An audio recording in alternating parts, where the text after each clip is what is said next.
comment on, is there any kind of wanding magnetometers or any of that in place in Guilford County Schools at this point? And There are not. any expectations of that? At this point, no.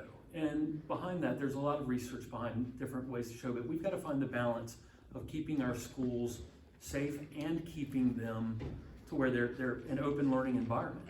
And so one of the number one pieces, and this has been shown again in the same studies that talk about magnetometers, is the safest way to have a school is to have relationships within that school with the people that are in the school. So the relationships between the staff and the children are the best way to keep the school safe. To that end, you'll notice that we've described several times about our one card, which is our new ID piece. With that ID piece, every school now has them. And what is happening is every day there's an administrator next to the machine. It's just a computer scan, right? Like a barcode scan of the library. And so what's happening is, as a student checks in, there's a staff member right there with them.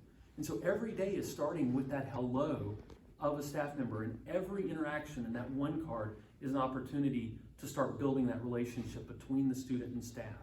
And that's really what is happening in our schools everywhere, and it's been really nice to see. From my point as an outsider, having only been here for 2 months, coming in and seeing that interaction and walking in the schools, it is amazing how the day starts for these children in a positive way, in large part because of that needed interaction of just swiping the card. How are you today? There's even a little, I guess it could be considered a little hokey, but to me, or corny, but to me it's really a wonderful piece, is when it's your birthday and you scan that, the computer starts singing the birthday song to you.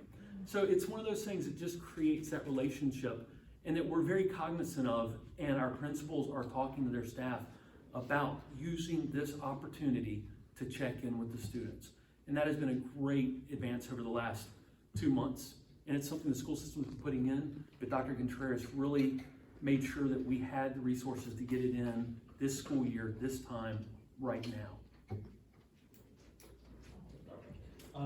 Winston-Salem Forsyth County Schools has had lots of security issues recently, and they've instituted a clear bag policy. Is that something Guilford is considering or looking into? So their clear bag policy is for athletics. Correct. Okay, and so with ours, we are looking at all sorts of things along the lines of athletics and in schools. At this point, we haven't made a decision on clear bag or no bag. Now, every individual school can make their own decisions on that, depending on the game and depending on what's going on in that evening. I know that a couple of our schools have put that in place when they were facing large rivals, right? And so that's done, and the principals have that leeway to do that. And over the summer, there were some threatening emails into Dr. Contreras. Have those threats subsided? What is it doing? An update on that? So at this point, we're not investigating those at all. That's been handed over to the Greensboro Police Department, so they would need to be the ones that commented on that and discuss that. Okay.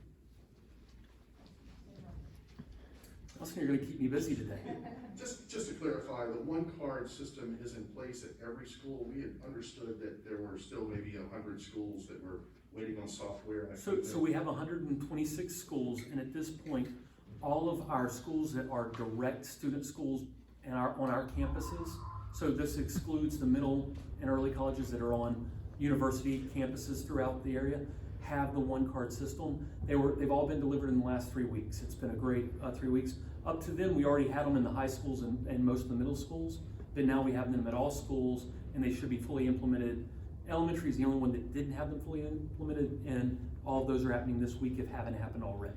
They'll all be in place by the end of the week, is what you're saying. And they're all there now. It's a matter of getting the staff and the students used to the process. Gotcha. But the equipment is there. Thank you. Certainly.